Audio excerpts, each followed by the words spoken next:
Junto Nakatani dito kay Naoya Inoue. Pero mga idol, mukhang hindi matutuloy daw sapagkat nakita daw ni Naoya Inoue na baka tatalunin daw siya ni Junto Nakatani. Well mga idol, ayon sa ating mga pinagkakatiwalang source, na galit ang mga Hapon kay Cuadro-Las Casimero mga idol at nag-iinit daw ito. Gusto daw itong ilaban ni Junto Nakatani mga idol. Well mga idol, alam naman natin na si Junto Nakatani ay hindi ito basta-basta.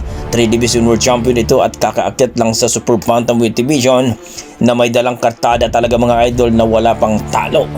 At kumbaga mga idol, itong si Junto Nakatani, isa ito sa mga halimaw sa bansang Japan. Kaya ito mga idol, itong si Cuadro-Las Casimero, napusuan nila na ipalaban dito kay Junto Nakatani dahil gustong ipaghihiganti daw ni Junto Nakatani ang kanilang kababayan na Hapon na binasag ang ilong